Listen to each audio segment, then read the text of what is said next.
ನನ್ನ ಹೆಸರು Ramesh, lecturer in sociology, Shri Kaleshwara ಪದವಿ ಪೂರ್ವ ಕಾಲೇಜು, ಸಿಂಗೇಟಿಗೆರೆ, ಕಡೂರು ತಾಲೂಕು, ಚಿಕ್ಕಮಗಳೂರು ಡಿಸ್ಟ್ರಿಕ್ಟ್. ಪ್ರೀತಿಯ ವಿದ್ಯಾರ್ಥಿಗಳೇ, ನಿಮ್ಮೆಲ್ಲರಿಗೂ ಕೂಡ ಪ್ರಥಮ PUCಗೆ ಸ್ವಾಗತ ಸುಸ್ವಾಗತವನ್ನು ಬಯಸ್ತೀನಿ. ನಾನು ಈ ವರ್ಷದಲ್ಲಿ ನಿಮಗೆ ಸಮಾಜಶಾಸ್ತ್ರ ಅನ್ನೋ ವಿಷಯವನ್ನು ಉಪನ್ಯಾಸವನ್ನು ನೀಡಿದ್ದೇನೆ. ವಿದ್ಯಾರ್ಥಿಗಳೇ, ನೀವು ಇದಕ್ಕಿಂತ ಮುಂಚೆ ಪ್ರೌಢಶಿಕ್ಷಣ ಹಂತದಲ್ಲಿ ಸಮಾಜಶಾಸ್ತ್ರ ಅಂತಕ್ಕಂಥ ವಿಷಯವನ್ನು ಅಧ್ಯಯನವನ್ನು ಮಾಡಿದ್ದೀರ. ಆದರೆ ಪದವಿ ಪೂರ್ವ ಹಂತದಲ್ಲಿ ಒಂದು ವಿಶೇಷವಾಗಿರ್ತಕ್ಕಂತಹ ಅಧ್ಯಯನ, ಅದೇ ಒಂದು ಸಬ್ಜೆಕ್ಟ್ ಆಗಿ ಅದರ ಬಗ್ಗೆ ಸಮಗ್ರವಾಗಿರ್ತಕ್ಕಂಥ ಅಧ್ಯಯನವನ್ನು ಮಾಡತಕ್ಕಂಥ ಅವಕಾಶ ಅಂತಕ್ಕಂಥದ್ದು ನಿಮಗಿದೆ. ಅದರ ಸಂಪೂರ್ಣವಾಗಿರ್ತಕ್ಕಂಥ ಮಾಹಿತಿಯನ್ನು ಈ ದಿನದ ತರಗತಿಯಿಂದ ನಿರಂತರವಾಗಿ ಕಲಿತವ. ವಿದ್ಯಾರ್ಥಿಗಳೇ, ನಮಗೆ ಪ್ರಥಮ PUCಯಲ್ಲಿ ಸಮಾಜಶಾಸ್ತ್ರ ಪರಿಚಯ ಅಂತಕ್ಕಂತಹ ಒಂದು ಅಧ್ಯಯನ ವಿಷಯವನ್ನು ಇಟ್ಟಿರುತ್ತೆ. ಅಂದರೆ ಈ ವರ್ಷ ನಿಮಗೆ ಸಮಾಜಶಾಸ್ತ್ರವನ್ನು ಪರಿಚಯ ಮಾಡತಕ್ಕಂಥ ಕೆಲಸವನ್ನು ಮಾಡಬೇಕು. ಸೋಷಿಯಾಲಜಿಯನ್ನು ಇಂಟ್ರೊಡ್ಯೂಸ್ ಮಾಡಬೇಕು. ಸಮಾಜಶಾಸ್ತ್ರ ಪರಿಚಯ ಅಂತಕ್ಕಂತಹ ಅಧ್ಯಯನ ವಿಷಯದಲ್ಲಿ ಸುಮಾರು 8 ಅಧ್ಯಯನ ವಿಭಾಗಗಳನ್ನು, ಚಾಪ್ಟರ್ಗಳನ್ನು ಇಟ್ಟಿದ್ದಾರೆ. 8 ಅಧ್ಯಯನ ವಿಭಾಗಗಳಲ್ಲಿ ಸಂಪೂರ್ಣವಾಗಿರ್ತಕ್ಕಂತಹ ಮಾಹಿತಿಯನ್ನು, ಸಮಾಜಶಾಸ್ತ್ರವನ್ನು ಪರಿಚಯ ಮಾಡತಕ್ಕಂಥ ಪ್ರಯತ್ನವನ್ನು ನಮ್ಮ ಇಲಾಖೆ ನಿಮಗೆ ಮಾಡತಕ್ಕಂಥದ್ದನ್ನು ಕಾಣಬಹುದು. ಅದರಲ್ಲಿ ಈ ದಿನ ಮೊದಲ ಅಧ್ಯಾಯದ ಆರಂಭದ ಅಂಶವನ್ನು ಈ ದಿನ ತಿಳಿತಕ್ಕಂಥ ಪ್ರಯತ್ನವನ್ನು ಮಾಡೋಣ. ಅದರಲ್ಲಿ ಮೊದಲನೇ ಅಧ್ಯಾಯದಲ್ಲಿ ಸಮಾಜಶಾಸ್ತ್ರದ ಸ್ವರೂಪ, ಅಂದ್ರೆ ಸಮಾಜಶಾಸ್ತ್ರದ ಸ್ವರೂಪ, ಸಮಾಜಶಾಸ್ತ್ರ ಅಂತಕ್ಕಂಥದ್ದು ಹೇಗಿದೆ, ಸಮಾಜಶಾಸ್ತ್ರ ಅಂತಕ್ಕಂಥದ್ದು ಹೇಗಿದೆ ಅಂತಕ್ಕಂಥದ್ದನ್ನ ಈ ದಿನದ ಅಧ್ಯಯನದಲ್ಲಿ ತಿಳಿತಾವ. ಸಮಾಜಶಾಸ್ತ್ರದ ಸ್ವರೂಪ.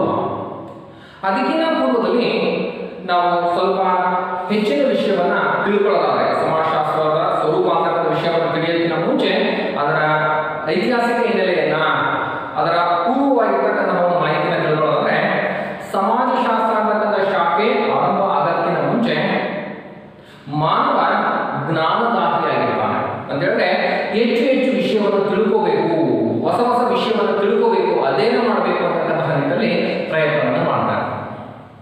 ಈ ನಿಟ್ಟಿನಲ್ಲಿ ನಮ್ಮ ಜೊತೆಗೆ ನಮ್ಮ ಸಾಮಾಜಿಕ ವ್ಯವಸ್ಥೆಯಲ್ಲಿ ಹಲವಾರು ರೀತಿಯಾಗಿರ್ತಕ್ಕಂತಹ ಅಧ್ಯಯನ ಶಾಖೆಗಳು ಆರಂಭವಾಗಿದ್ದಾವೆ.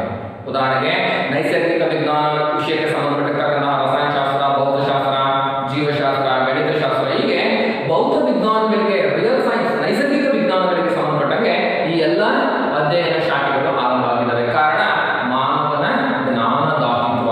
ಮನುಷ್ಯ ಜ್ಞಾನವನ್ನು ತಿಳ್ಕೋಬೇಕು, ಇನ್ನೂ ಹೆಚ್ಚು ಜ್ಞಾನವನ್ನು ಅಧ್ಯಯನ ಮಾಡಬೇಕು, ತಿಳ್ಕೋಬೇಕು ಅಂತಕ್ಕಂತಹ ಹಿನ್ನೆಲೆಯಲ್ಲಿ ಅವ್ರು ಮಾಡಿರ್ತಕ್ಕಂಥ ಪ್ರಯತ್ನದಿಂದ ನೈಸರ್ಗಿಕ ವಿಜ್ಞಾನ ವಿಭಾಗಗಳಲ್ಲಿ ಈ ಅಧ್ಯಯನ ಶಾಖೆಗಳು ಆರಂಭ ಆಗಿದ್ದಾವೆ. ಇದೇ ನಿಟ್ಟಿನಲ್ಲಿ ಸಾಮಾಜಿಕ ವಿಜ್ಞಾನಗಳು, ಸೋಷಿಯಲ್ ಸೈನ್ಸ್, ಮಾನವನ ಜೀವನಕ್ಕೆ ಸಂಬಂಧಪಟ್ಟಿರ್ತಕ್ಕಂತಹ ಘಟನಾವಳಿಗಳಿಗೆ ಸಂಬಂಧಪಟ್ಟಿರ್ತಕ್ಕಂತಹ ವಿಷಯವನ್ನು ತಿಳ್ಕೊಳ್ತಕ್ಕಂತಹ ಪ್ರಯತ್ನವನ್ನ ಮಾಡತಕ್ಕಂತಹ ನಿಟ್ಟಿನಲ್ಲಿ ಅಧ್ಯಯನವನ್ನು ಮಾಡಿದಾಗ ಈ ವಿಭಾಗದಲ್ಲೂ ಕೂಡ ಹಲವಾರು ರೀತಿಯಾಗಿರ್ತಕ್ಕಂತಹ ಅಧ್ಯಯನ ಶಾಖೆಗಳು ಆರಂಭ ಆಗಿರ್ತಕ್ಕಂಥದ್ದನ್ನು ಕಾಣಬಹುದು. ಉದಾಹರಣೆಗೆ ಇತಿಹಾಸ ಅಂತಕ್ಕಂಥಾಗಿರ್ಬೋದು, ಉದಾಹರಣೆಗೆ ಅರ್ಥಶಾಸ್ತ್ರ ಆಗಿರ್ಬೋದು, ಉದಾಹರಣೆಗೆ ರಾಜ್ಯಶಾಸ್ತ್ರ, ಮನಃಶಾಸ್ತ್ರ, ತರ್ಕಶಾಸ್ತ್ರ, ಹೀಗೆ ಹಲವಾರು ರೀತಿಯಾಗಿರ್ತಕ್ಕಂತಹ ಅಧ್ಯಯನ ವಿಭಾಗಗಳು ಆರಂಭ ಆಗಿರ್ತಕ್ಕಂಥದ್ದನ್ನು ನಾವೆಲ್ಲರೂ ಕೂಡ ಕಾಣಬಹುದು, ಗಮನಿಸಬಹುದು. ಅಂತ ಹೇಳಿದ್ರೆ ಮನುಷ್ಯನ ಚಿಂತನೆ ಹೊಸದನ್ನ ತಿಳಿಬೇಕು, ಹೊಸದನ್ನ ಕಲಿಬೇಕು, ಹೊಸದ್ರ ಬಗ್ಗೆ ಆವಿಷ್ಕಾರ ಮಾಡಬೇಕು, ಯಾವುದಾದ್ರೂ ಹೊಸದನ್ನು ಹುಟ್ಟಾಕಬೇಕು ಅಂತಕ್ಕಂತಹ ಮಾನವ ಭಾವನೆ ಇದೆ. ಹಾಗಾಗಿ ಹೊಸ ಅಧ್ಯಯನ ಶಾಖೆಗಳ ಆರಂಭಕ್ಕೆ ಅಡಿಗಲ್ಲಾಗ್ತಕ್ಕಂಥದ್ದನ್ನ ಕಾಣಬೇಕು. ಈ ನಿಟ್ಟಲ್ಲೇ ಸಮಾಜಶಾಸ್ತ್ರ ಅಂತಕ್ಕಂಥ ಶಾಖೆ ಆರಂಭ ಆಗಿರ್ತಕ್ಕಂಥದ್ದು ನಾವೆಲ್ಲರೂ ಕೂಡ ಕಾಣಬೇಕು. ಅಂದ್ರೆ ಮನುಷ್ಯ ಏನು ಯೋಚನೆ ಮಾಡಬೇಕೆ, ಯಾವುದೇ ಹೊಸ ವಿಷಯವನ್ನು ತಿಳ್ಕೋಬೇಕು, ಹೊಸ ಜ್ಞಾನವನ್ನು ಸಂಪಾದನೆ ಮಾಡಬೇಕು ಅಂತಕ್ಕಂತಹ ಯಾವುದೇ ಆಸಕ್ತಿ ಇಲ್ಲದೇನೆ ಅವನು ಹಾಗೆ ಸೋಮಾರಿಯಾಗಿಲ್ಲ ಅಂತ ಹೇಳಿದ್ರೆ ಈ ಹೊಸ ಅಧ್ಯಯನ ಶಾಖೆಗಳು ಆರಂಭ ಆಗ್ತಿರ್ಲಿಲ್ಲ. ಯಾವತ್ತೂ ಕೂಡ ಮನುಷ್ಯ ಹೊಸ ಜ್ಞಾನವನ್ನು ತಿಳಿಬೇಕು, ಹೊಸದ್ರ ಬಗ್ಗೆ ಚಿಂತನೆಯನ್ನು ಮಾಡಬೇಕು, ಹೊಸದನ್ನ ಶೋಧನೆ ಮಾಡಬೇಕು ಅಂತಕ್ಕಂಥ ಪ್ರಯತ್ನ ಏನಿದೆ ಅದು ಹೊಸ ಅಧ್ಯಯನ ಶಾಖೆಗಳ ಆರಂಭಕ್ಕೆ ನಾಂದಿಯನ್ನು ಆಡ್ತಕ್ಕಂಥದನ್ನ ಕಾಣಬಹುದು. ಆ ನಿಟ್ಟಿನಲ್ಲಿ ಇತ್ತೀಚಿನ ದಿನಮಾನದಲ್ಲಿ 19-18ನೇ ಶತಮಾನದಲ್ಲಿ ಮಾನವನ ಜೀವನಕ್ಕೆ ಸಂಬಂಧಪಟ್ಟಿರ್ತಕ್ಕಂತಹ ಹೊಸ ಶೋಧನೆಯನ್ನು ಮಾಡಿದಾಗ, ಹೊಸ ಅಧ್ಯಯನ ಪ್ರಯತ್ನವನ್ನು ಮಾಡಿದಾಗ ಸಮಾಜಶಾಸ್ತ್ರ ಅಂತಕ್ಕಂಥ ಶಾಖೆ ಆರಂಭ ಆಗಿರ್ತಕ್ಕಂಥದ್ದನ್ನ ನಾವೆಲ್ಲರೂ ಕೂಡ ಕಾಣಬಹುದು.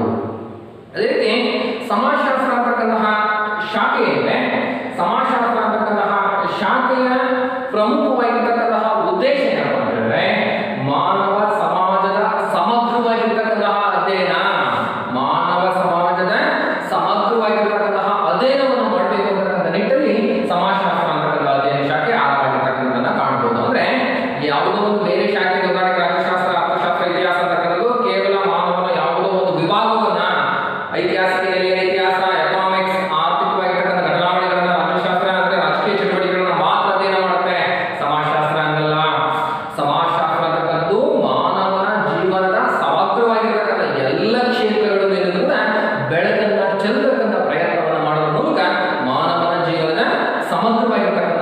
ಅಧ್ಯಯನವನ್ನು ಮಾಡತಕ್ಕಂಥ ನಿಟ್ಟಲ್ಲಿ ಆರಂಭವಾಗಿರ್ತಕ್ಕಂತಹ ಶಾಖೆಯಾಗಿ ನಾವು ಕಾಣೋದು. ಅಂದ್ರೆ ಸಮಾಜಶಾಸ್ತ್ರದ ಪ್ರಮುಖವಾಗಿರ್ತಕ್ಕಂಥ ಉದ್ದೇಶ ಏನಪ್ಪ ಅಂತ ಹೇಳಿದ್ರೆ ಮಾನವ ಸಮಾಜದ ಸಮಗ್ರವಾಗಿರ್ತಕ್ಕಂತಹ ಇಡೀ ಸಂಪೂರ್ಣ ಜೀವನವನ್ನ ಅಧ್ಯಯನ ಮಾಡತಕ್ಕಂತಹ ಉದ್ದೇಶವನ್ನು ಹೊಂದಿರತಕ್ಕಂಥ ನಾವೆಲ್ಲರೂ ಕೂಡ ಕಾಣಬಹುದು, ತಿಳಿಯಬಹುದು. ಈ ನಿಟ್ಟಿನಲ್ಲಿ ನಡೆದಿರ್ತಕ್ಕಂತಹ ಪ್ರಯತ್ನದಲ್ಲಿ ಅಗಸ್ಟ್ ಕಾಮ್ಟ್ ಅಂತಕ್ಕಂಥ ಒಬ್ಬ ಸಾಮಾಜಿಕ ಚಿಂತಕ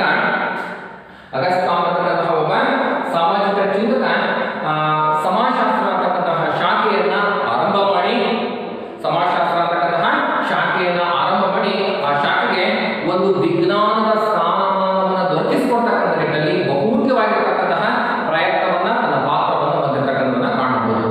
ಅಂತ ಹೇಳಿದ್ರೆ ಅಗಸ್ಟ್ ಕಾಮ್ಟ್ ಅಂತಕ್ಕಂತಹ ಒಬ್ಬ ಸಾಮಾಜಿಕ ಚಿಂತಕ, ಫ್ರಾನ್ಸ್ನ ತತ್ವಜ್ಞಾನಿ, ಒಬ್ಬ ಸಮಾಜಶಾಸ್ತ್ರಜ್ಞ, ಮಾನವನ ಜೀವನವನ್ನ ಕುರಿತು ಅಧ್ಯಯನವನ್ನ ಮಾಡತಕ್ಕಂತಹ ಶಾಖೆಯನ್ನ ವಿದ್ಯುಕ್ತವಾಗಿ ಆರಂಭ ಮಾಡಿರ್ತಕ್ಕಂತಹ ಒಬ್ಬ ಮೊದಲಿಗನಾಗಿ ಕಾಣಬಹುದು. ಹಾಗಾಗಿ ಅಗಸ್ಟ್ ಕಾಮ್ಟ್ ಅವರನ್ನ ಸಮಾಜಶಾಸ್ತ್ರದ ಪಿತಾಮಹ, ಸಂಸ್ಥಾಪಕ ಅಂತ ಕರಿತೀವಿ. ಆರಂಭಿಕ ಸಂಸ್ಥಾಪಕ ಆಗಿರ್ತಕ್ಕಂಥ ಅಗಸ್ಟ್ ಕಾಮ್ಟ್ ಸಮಾಜಶಾಸ್ತ್ರವನ್ನ ಒಂದು ಸಮಾಜ ವಿಜ್ಞಾನಗಳ ಸಾಲು ಸೇರಿಸಬಾರದು, ಸಮಾಜಶಾಸ್ತ್ರವನ್ನ ಒಂದು ಸಾಮಾಜಿಕ ವಿಜ್ಞಾನಗಳಿಗೆ ಹೊರತುಪಡಿಸಿ ಭೌತ ವಿಜ್ಞಾನಗಳ ಸಾಲಲ್ಲಿ, ನೈಸರ್ಗಿಕ ವಿಜ್ಞಾನಗಳ ಸಾಲಲ್ಲಿ ವಸ್ತುನಿಷ್ಠವಾಗಿ ಅಧ್ಯಯನವನ್ನು ಮಾಡಬೇಕು. ವೈಜ್ಞಾನಿಕ ವಿಧಾನವನ್ನು ಬಳಕೆ ಮಾಡಿಕೊಂಡು ಅಧ್ಯಯನವನ್ನು ಮಾಡುವ ಮೂಲಕ ಸಮಾಜಶಾಸ್ತ್ರವನ್ನ ಒಂದು ವಿಜ್ಞಾನವಾಗಿ ನಿರೂಪಿಸಬೇಕು ಅಂತಕ್ಕಂತಹ ಪ್ರಯತ್ನ ಮಾಡಿರ್ತಕ್ಕಂಥದ್ದು ನಾವೆಲ್ಲರೂ ಕೂಡ ಕಾಣಬಹುದು, ಗಮನಿಸಬಹುದು ವಿದ್ಯಾರ್ಥಿಗಳೇ. ಅಂತ ಹೇಳಿದ್ರೆ ಸಮಾಜಶಾಸ್ತ್ರ ಅಂತಕ್ಕಂಥ ಶಾಖೆಯನ್ನ ಆರಂಭ ಮಾಡೋದ್ರಲ್ಲಿ ಅಗಸ್ಟ್ ಕಾಮ್ಟ್ ಅವರ ಪಾತ್ರ ಅತಿ ಹೆಚ್ಚಾಗಿರ್ತಕ್ಕಂಥ ನಾವೆಲ್ಲರೂ ಕೂಡ ಕಾಣಬಹುದು, ಗಮನಿಸಬಹುದು.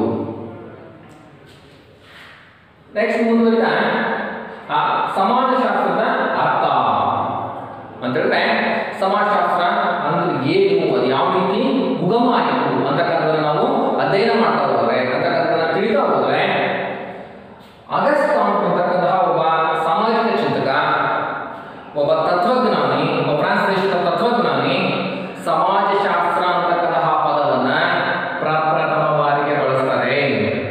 ಸಮಾಜಶಾಸ್ತ್ರ ಅಂತಕ್ಕಂಥ ಪದವನ್ನ ಅದುವರೆಗೂ ಅಗಸ್ಟ್ ಕಾಮ್ಟ್ ಅಂತಕ್ಕಂಥ ಒಬ್ಬ ಸಾಮಾಜಿಕ ಚಿಂತಕ ಬಳಸೋದಕ್ಕಿಂತ ಮುಂಚೆ ಯಾರು ಕೂಡ ಬಳಸಿರಲಿಲ್ಲ.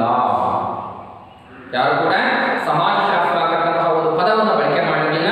ಯಾವಾಗ ಅಗಸ್ಟ್ ಕಾಮ್ಟ್ ಸಮಾಜಶಾಸ್ತ್ರ ಮಾನವನ ಜೀವನವನ್ನ ಕುರಿತು ಸಮಗ್ರವಾಗಿ, ವೈಜ್ಞಾನಿಕವಾಗಿ, ಕ್ರಮಬದ್ಧವಾಗಿ ಅಧ್ಯಯನವನ್ನು ಮಾಡತಕ್ಕಂತಹ ಶಾಖೆ ಅಂತೇಳಿ ಆರಂಭವನ್ನ ಮಾಡ್ತಾರೋ, ಅಂದಿನಿಂದ ಸಮಾಜಶಾಸ್ತ್ರ ಅಂತಕ್ಕಂಥ ಶಾಖೆಯನ್ನ ಆರಂಭ ಮಾಡಿರ್ತಕ್ಕಂಥ ಕೀರ್ತಿ ಅಗಸ್ಟ್ ಕಾಮ್ಟ್ ಅವರಿಗೆ ಸಲ್ಲುತ್ತೆ. ಹಾಗಾಗಿ ಅಗಸ್ಟ್ ಕಾಮ್ಟ್ ಅವರನ್ನ ಸಮಾಜಶಾಸ್ತ್ರದ ಸಂಸ್ಥಾಪಕ, ಸಮಾಜಶಾಸ್ತ್ರದ ಪಿತಾಮಹ ಅಂತ ಕರೀತಾರೆ.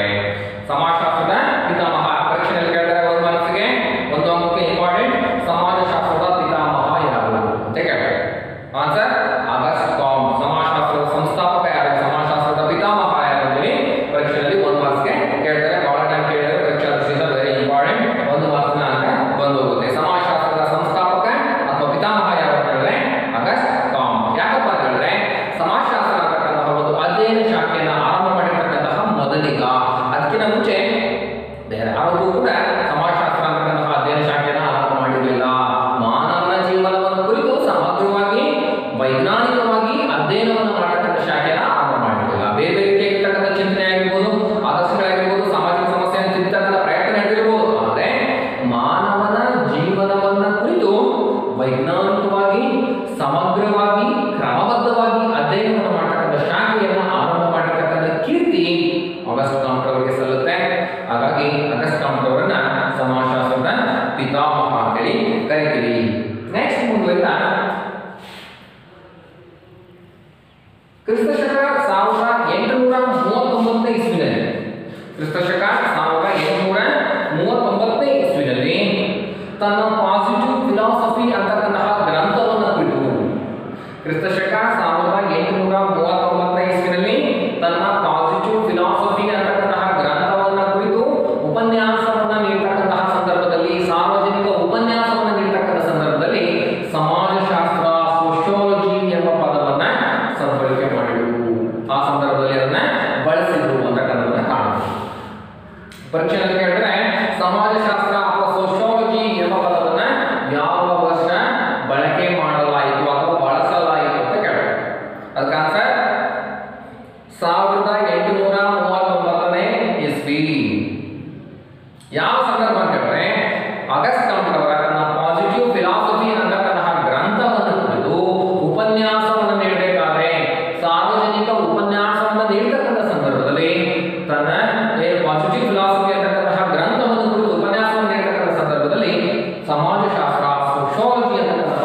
ಎರಡು ಪದಗಳಿಂದ ಉತ್ಪತ್ತಿಯಾಗಿದೆ. ಒಂದು ಲ್ಯಾಟಿನ್ ಭಾಷೆಯ ಸೋಷಿಯಸ್ ಹಾಗೂ ಗ್ರೀಕ್ ಭಾಷೆಯ ಲಾಗೋಸ್ ಅಂತಕ್ಕಂತಹ ಪದಗಳಿಂದ ಉತ್ಪತ್ತಿಯಾಗಿದೆ. ಸಮಾಜಶಾಸ್ತ್ರ ಅಂತಕ್ಕಂತಹ ಕನ್ನಡ ಪದ, ಅದನ್ನ ಆಂಗ್ಲ ಭಾಷೆಯಲ್ಲಿ ಇಂಗ್ಲಿಷಲ್ಲಿ ಅದನ್ನ ಸೋಶಿಯಾಲಜಿ ಅಂತ ಕರಿತೀವಿ. ಆ ಸೋಶಿಯಾಲಜಿ ಅಂತಕ್ಕಂತಹ ಪದ ಅದು ಅದರ ಐತಿಹಾಸಿಕ ಅದರ ಮೂಲವನ್ನ ಆ ಪದಶಃ ಅರ್ಥವನ್ನು ನಾವು ಅಧ್ಯಯನವನ್ನು ಮಾಡಿದ್ರೆ ಅದು ಎರಡು ಪದಗಳ ಸಮ್ಮಿಶ್ರಣ. ಒಂದು ಲ್ಯಾಟಿನ್ ಭಾಷೆಯ ಸೋಷಿಯಸ್ ಹಾಗೂ ಗ್ರೀಕ್ ಭಾಷೆಯ ಲಾಗೋಸ್ ಅಂತಕ್ಕಂತಹ ಎರಡು ಪದಗಳ ಮಿಶ್ರಣದಿಂದ ಉಗಮಾಗಿರ್ತಕ್ಕಂಥ ಹುಟ್ಟಿರ್ತಕ್ಕಂಥ ನಾವೆಲ್ಲರೂ ಕೂಡ ಕಾಣಬಹುದು, ಗಮನಿಸಬಹುದು. ಲ್ಯಾಟಿನ್ ಭಾಷೆಯ ಸೋಷಿಯಸ್ ಅಂತ ಹೇಳಿದ್ರೆ ಸಹಚರ, ಜೊತೆಗಾರ, ಸಮಾಜ ಎಂಬ ಅರ್ಥವನ್ನು ನೀಡುತ್ತೆ. ಅದೇ ರೀತಿ ಗ್ರೀಕ್ ಭಾಷೆಯ ಲಾಗೋಸ್ ಅಂತ ಹೇಳಿದ್ರೆ ಅಧ್ಯಯನ, ವಿಭಾಗ, ಶಾಸ್ತ್ರ ಅಂತಕ್ಕಂತಹ ಅರ್ಥವನ್ನ ನೀಡುತ್ತೆ. ಈ ಎರಡು ಪದಗಳ ಮಿಶ್ರಣದಿಂದ ಸೋಶಿಯಾಲಜಿ, ಸಮಾಜಶಾಸ್ತ್ರ ಎಂಬ ಪದ ಉತ್ಪತ್ತಿಯಾಗಿರ್ತಕ್ಕಂಥದ್ದನ್ನು ನಾವು ಕಾಣಬಹುದು. ಇದರ ಪರೀಕ್ಷೆಯಲ್ಲಿ ಎರಡು ಮಾರ್ಕ್ಸ್ಗೆ ಸಮಾಜಶಾಸ್ತ್ರ ಅಥವಾ ಸೋಶಿಯಾಲಜಿ ಎಂಬ ಪದದ ಉತ್ಪತ್ತಿಯನ್ನು ತಿಳಿಸಿ, ಅದರ ಉಗಮವನ್ನು ತಿಳಿಸಿ ಅಂತ ಕೇಳಿದ್ರೆ ಆನ್ಸರ್ ಲ್ಯಾಟಿನ್ ಭಾಷೆಯ ಸೋಷಿಯಸ್ ಹಾಗೂ ಗ್ರೀಕ್ ಭಾಷೆಯ ಲಾಗೋಸ್ ಎಂಬ ಎರಡು ಪದಗಳ ಮಿಶ್ರಣದಿಂದ ಉತ್ಪತ್ತಿಯಾಗಿದೆ. ಲ್ಯಾಟಿನ್ ಭಾಷೆಯ ಸೋಷಿಯಸ್ ಅಂದ್ರೆ ಸಹಚರ, ಜೊತೆಗಾರ, ಸಮಾಜ ಎಂಬ ಅರ್ಥವನ್ನು ನೀಡುತ್ತೆ. ಅದೇ ರೀತಿ ಗ್ರೀಕ್ ಭಾಷೆಯ ಲಾಗೋಸ್ ಅಂತ ಹೇಳಿದ್ರೆ ಅಧ್ಯಯನ, ಶಾಸ್ತ್ರ, ವಿಭಾಗ ಎಂಬ ಅರ್ಥವನ್ನು ನೀಡುತ್ತೆ ಅಂತ ಹೇಳಿ ಕೂಡ ಕರೀಬೇಕಾಗುತ್ತೆ. ಪರೀಕ್ಷಾ ದೃಷ್ಟಿಯಿಂದ ಬಹಳ ಇಂಪಾರ್ಟೆಂಟ್. ಇನ್ನೊಂದು ಹೇಳ್ತೀನಿ, ಸಮಾಜಶಾಸ್ತ್ರ ಎಂಬ ಪದದ ಉತ್ಪತ್ತಿಯನ್ನು ತಿಳಿಸಿ ಅಂತ ಕೇಳ್ತಾರೆ ಪರೀಕ್ಷೆ ಎರಡು ಮಾರ್ಕ್ಸ್ಗೆ. ಸಮಾಜಶಾಸ್ತ್ರ ಅಂತಕ್ಕಂಥ ಪದವನ್ನು ಇಂಗ್ಲಿಷಲ್ಲಿ ಸೋಶಿಯಾಲಜಿ ಅಂತ ಕರಿತೀವಿ. ಸೋಶಿಯಾಲಜಿ ಅಂತಕ್ಕಂತಹ ಪದ ಅದರ ಮೂಲವನ್ನ ಅಧ್ಯಯನವನ್ನು ಮಾಡಿದ್ರೆ ಅದು ಎರಡು ಭಾಷೆಯ ಎರಡು ಪದಗಳಿಂದ ಉತ್ಪತ್ತಿಯಾಗಿದೆ. ಯಾವ್ಯಾವ ಅಂತ ಹೇಳಿದ್ರೆ ಅದು ಲ್ಯಾಟಿನ್ ಭಾಷೆಯ ಸೋಷಿಯಸ್ ಹಾಗೂ ಗ್ರೀಕ್ ಭಾಷೆಯ ಲಾಗೋಸ್ ಅಂತಕ್ಕಂತಹ ಎರಡು ಪದಗಳಿಂದ ಉತ್ಪತ್ತಿಯಾಗಿದೆ. ಲ್ಯಾಟಿನ್ ಭಾಷೆಯ ಸೋಷಿಯಸ್ ಅಂತ ಹೇಳಿದ್ರೆ ಸಹಚರ, ಜೊತೆಗಾರ, ಸಮಾಜ. ಹಾಗೂ ಗ್ರೀಕ್ ಭಾಷೆಯ ಲಾಗೋಸ್ ಅಂತ ಹೇಳಿದ್ರೆ ಶಾಸ್ತ್ರ, ಅಧ್ಯಯನ, ವಿಭಾಗ ಎಂಬ ಅರ್ಥವನ್ನ ನೀಡತಕ್ಕಂಥದ್ದು ನಾವೆಲ್ಲರೂ ಕೂಡ ಕಾಣಬಹುದು. ಇಷ್ಟು ಸಮಾಜಶಾಸ್ತ್ರ ಅಂತಕ್ಕಂತಹ ಪದದ ಅರ್ಥ ಮತ್ತು ಉಗಮ ಅಂತೇಳಿ ನಾವು ಕಾಣಬಹುದು. ಅಂದ್ರೆ ಸಮಾಜಶಾಸ್ತ್ರ ಅಂತಕ್ಕಂತಹ ಪದವನ್ನ ಅಗಸ್ಟಾಂ ಪ್ರಪ್ರಥಮ ಬಾರಿಗೆ ಬಳಸ್ತಾರೆ. ಹಾಗಾಗಿ ಅವರನ್ನ ಸಮಾಜಶಾಸ್ತ್ರದ ಪಿತಾಮಹ ಅಂತ ಕರೀತಾರೆ. ಒಂದು ವರ್ಷ ಕೇಳ್ತಾರೆ ಸಮಾಜಶಾಸ್ತ್ರ ಪಿತಾಮಹ ಯಾವ ಅಂತ ಹೇಳಿ.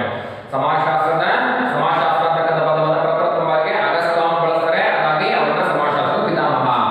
1839ರಲ್ಲಿ ಬಳಸ್ತಾರೆ. ಒಂದು ವರ್ಷ ಕೇಳೋದ್ರಿಂದ ತನ್ನ ಪಾಸಿಟಿವ್ ಫಿಲಾಸಫಿ ಅಂತಕ್ಕಂಥ ಗ್ರಂಥವನ್ನ ಕುರಿತು ಉಪನ್ಯಾಸವನ್ನು ನೀಡತಕ್ಕಂಥ ಸಂದರ್ಭದಲ್ಲಿ ಸಮಾಜಶಾಸ್ತ್ರ ಅಂತಕ್ಕಂಥ ಪದವನ್ನ ಸದ್ಬಳಕೆ ಮಾಡ್ತಾರೆ, ಉಪಯೋಗ ಮಾಡ್ತಾರೆ, ಪ್ರಪ್ರಥಮ ಬಾರಿಗೆ ಬಳಸ್ತಾರೆ.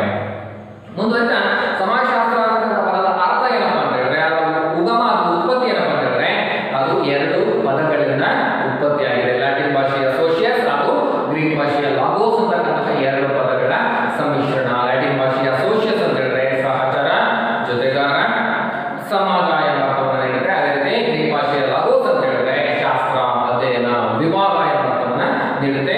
ಈಗ ಈ ಮೂರು ಕೂಡ ಯಾಕಂದ್ರೆ ಸಮಾಜಶಾಸ್ತ್ರದ ಪಿತಾಮಹ ಯಾರು, ಎಷ್ಟನೇ ಇಸ್ವಿಯಲ್ಲಿ ಬಳಸಿದ್ರು. ಅದೇ ರೀತಿ ಸಮಾಜಶಾಸ್ತ್ರ ಎಂಬ ಪದದ ಉತ್ಪತ್ತಿಯನ್ನು ತಿಳಿಸಿ, ಅದು ಬರೀರಿ ಅಂತ ಕೇಳಿದ್ರೆ ಪರೀಕ್ಷಾ ದೃಷ್ಟಿಯಿಂದ ಬಹಳ ಇಂಪಾರ್ಟೆಂಟ್. ಮುಂದುವರಿತಾ ಸಮಾಜಶಾಸ್ತ್ರಕ್ಕೆ ಅಗಸ್ಟಾಂ ಅವರು ತನ್ನದೇ ಆಗಿರ್ತಕ್ಕಂತಹ ಒಂದು ವ್ಯಾಖ್ಯಾನವನ್ನು ನೀಡಿದ್ದಾರೆ. ಸಮಾಜಶಾಸ್ತ್ರ ಅಂದ್ರೆ ಏನು ಅಂತ ಹೇಳಿ ಹೇಳಿದ್ರೆ ನಿಸರ್ಗ ಸಹಜವಾದ ಹಾಗೂ ಸ್ಥಿರ ರೂಪದ ನಿಯಮಗಳಿಗೆ ಒಳಪಟ್ಟ ಸಾಮಾಜಿಕ ವಿದ್ಯಮಾನಗಳ ವಿಜ್ಞಾನವಾಗಿದ್ದು ಅಂತಹ ನಿಯಮಗಳನ್ನು ಕಂಡುಕೊಳ್ಳುವುದೇ ಅದರ ಶೋಧನೆಯ ಉದ್ದೇಶವಾಗಿದೆ ಅಂತ ಹೇಳಿ ಅಗಸ್ಟಾಂ ಸಮಾಜಶಾಸ್ತ್ರ ಅಂದ್ರೇನು ಅಂತ ಹೇಳಿ ತನ್ನದೇ ಆಗಿರ್ತಕ್ಕಂಥ ರೀತಿಯಲ್ಲಿ ವ್ಯಾಖ್ಯಾನವನ್ನು ಮಾಡ್ತಾರೆ. ನಿಸರ್ಗ ಸಹಜವಾದ ಹಾಗೂ ಸ್ಥಿರ ರೂಪದ ನಿಯಮಗಳಿಗೆ ಸಂಬಂಧಪಟ್ಟಿರ್ತಕ್ಕಂತಹ ಒಂದು ಅಧ್ಯಯನ ಇದು. ನಿಸರ್ಗ ನ್ಯಾಚುರಲ್ ಆಗಿ, ಪ್ರಕೃತಿದತ್ತವಾಗಿ ಸ್ಥಿರ ರೂಪದ ಸ್ಟಾಗ್ನೇಷನ್ ಆಗಿ ಇರ್ತಕ್ಕಂತಹ ಒಂದು ನಿಯಮಗಳಿರ್ತವೆ. ಆ ನಿಯಮಗಳನ್ನ ಕುರಿತು ಅಧ್ಯಯನ ಮಾಡ್ತಕ್ಕಂಥದ್ದು. ಯಾಕೆ ಈ ನಿಯಮಗಳಿದ್ದಾವೆ, ಇದರ ಅರ್ಥ ಏನು, ಇದರ ಹಿನ್ನೆಲೆ ಏನು, ಯಾಕೆ ಈ ರೀತಿಯಾಗಿರ್ತಕ್ಕಂತಹ ಆಚರಣೆ ಇದೆ, ಯಾಕೆ ಈ ರೀತಿಯಾಗಿ ಮನುಷ್ಯನ ಜೀವನದಲ್ಲಿ ನಡವಳಿಕೆಗಳು, ಪದ್ಧತಿಗಳು, ನಂಬಿಕೆಗಳು, ಸಂಸ್ಕಾರಗಳಿದ್ದಾವೆ ಅಂತಕ್ಕಂಥದ್ರ ಕುರಿತು ಆ ಶೋಧನೆ ಮಾಡ್ತಕ್ಕಂಥದ್ದೇ ಸಮಾಜಶಾಸ್ತ್ರದ ಉದ್ದೇಶ ಆಗಿದೆ ಅಂತ ಹೇಳ್ತಾರೆ. ನಿಸರ್ಗ ಸಹಜವಾದ ನ್ಯಾಚುರಲ್ ಆಗಿ ಹಾಗೂ ಸ್ಥಿರ ರೂಪದ ಸ್ಟಾಗ್ನೇಷನ್ ಆಗಿ ಇರ್ತಕ್ಕಂತಹ ಒಂದು ನಿಯಮಗಳಿಗೆ ಒಳಪಟ್ಟ ಸಾಮಾಜಿಕ ವಿದ್ಯಮಾನಗಳಿರ್ತವೆ. ಈ ವಿದ್ಯಮಾನಗಳಿಗೆ ಸಂಬಂಧಪಟ್ಟಿರ್ತಕ್ಕಂತಹ ಒಂದು ಅಧ್ಯಯನ ಶಾಖೆ. ಆ ನಿಯಮಗಳನ್ನು ಕುರಿತು ಶೋಧನೆ ಮಾಡ್ತಾರೆ.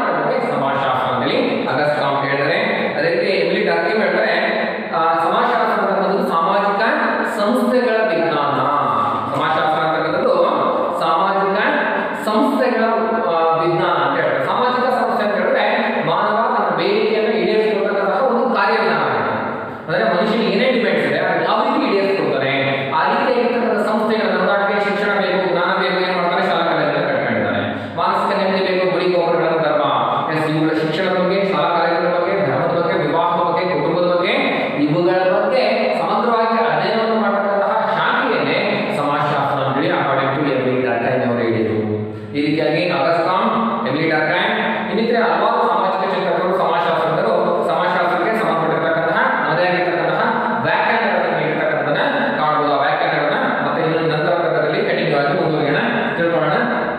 ಈಗ ಸಮಾಜಶಾಸ್ತ್ರದ ಉಗಮ ಮತ್ತು ಬೆಳವಣಿಗೆ, ಸಮಾಜಶಾಸ್ತ್ರದ ಉಗಮ ಹೇಗಾಯಿತು ಮತ್ತೆ ಯಾವ ರೀತಿಯಾಗಿ ಬೆಳವಣಿಗೆ ಆಯಿತು ಅಂತಕ್ಕಂಥದ್ದನ್ನ ನಾವು ಈಗ ಅಧ್ಯಯನವನ್ನು ಮಾಡೋಣ. ಸಮಾಜಶಾಸ್ತ್ರದ ಉಗಮ ಯಾವಾಗ ಆಯ್ತಪ್ಪ ಅಂತಂದ್ರೆ, ಸಮಾಜಶಾಸ್ತ್ರ ಅನ್ನತಕ್ಕಂತಹ ಒಂದು ವಿದ್ಯುತ್ ಅಧ್ಯಯನ ಶಾಖೆ ಆರಂಭ ಆಗಕ್ಕಿಂತ ಮುಂಚೆ ಯಾವ ರೀತಿಯಾಗಿರ್ತಕ್ಕಂಥ ಸನ್ನಿವೇಶ ಇತ್ತು ನಮ್ಮ ಸೊಸೈಟಿನಲ್ಲಿ, ನಮ್ಮ ಸನ್ನಿವೇಶದಲ್ಲಿ ಅಂತೇಳಿ ನಾವು ಅಧ್ಯಯನವನ್ನು ಮಾಡೋದಾದ್ರೆ, ಆಗಸ್ಟ್ ಕಾಮ್ ಮಾನವನ ಜೀವನವನ್ನು ಕುರಿತು ಸಮಗ್ರವಾಗಿ ಕ್ರಮಬದ್ಧವಾಗಿ ವೈಜ್ಞಾನಿಕವಾಗಿ ಅಧ್ಯಯನವನ್ನು ಮಾಡತಕ್ಕಂತಹ ಶಾಖೆಯನ್ನು ಆರಂಭ ಮಾಡೋಕ್ಕಿಂತ ಮುಂಚೆ ನಮ್ಮ ಸಾಮಾಜಿಕ ವ್ಯವಸ್ಥೆಯಲ್ಲಿ ಮಾನವನ ಜೀವನವನ್ನು ಕುರಿತು ಅಧ್ಯಯನವನ್ನು ಮಾಡತಕ್ಕಂಥ ಯಾವುದೇ ಶಾಖೆ ಇರಲಿಲ್ಲ. ಹಾಗಾದ್ರೆ ಯಾರು ಸೋಷಿಯಾಲಜಿಸ್ಟ್ ಇರಲಿಲ್ಲ ಬಿಫೋರ್ ಆಗಸ್ಟ್ ಕಾಮ್.